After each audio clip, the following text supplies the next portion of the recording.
রাস্তা ঝাড়ু দেওয়া এই ছেলেটাকে দেখে কেউ বিশ্বাসই করত না যে একদিন তার নাম জানবে পুরো পৃথিবী। আজ তাকে সবাই ক্রিশ্চিয়ানো রোনালদো নামে চেনে, কিন্তু তার শৈশব মোটেও সহজ ছিল না। পর্তুগালের মাদেরা দ্বীপে একটি সাধারণ পরিবারে বড় হওয়া রোনালদোর ছিল একটাই স্বপ্ন, ফুটবলার হওয়া। কিন্তু পরিবারের আর্থিক অবস্থা খুব একটা ভালো ছিল না।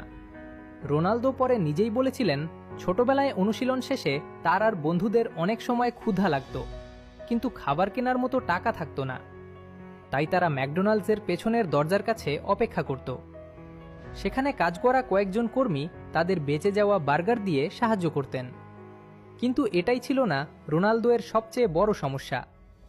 মাত্র 15 বছর বয়সে ডাক্তাররা তার হৃদযন্ত্রে একটি সমস্যা খুঁজে পান। তার হার্ট স্বাভাবিকের চেয়ে অনেক দ্রুত স্পন্দিত হতো, এমনকি তার ফুটবল ক্যারিয়ারও ঝুঁকির মুখে পড়ে। যে ছেলেটা সারাদিন ফুটবল নিয়ে ব্যস্ত, সে হঠাৎ শুনল হয়তো তার স্বপ্ন শেষ হয়ে যেতে পারে।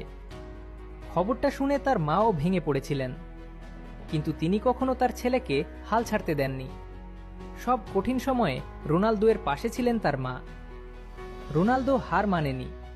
সে অস্ত্রোপচার করায় আর কয়েকদিনের মধ্যেই আবার মাঠে ফিরে আসে। সেখান থেকেই শুরু হয় ইতিহাস। Sporting CP, Manchester United, Real Madrid, Juventus, Al Nassr, আর তারপর পুরো পৃথিবী।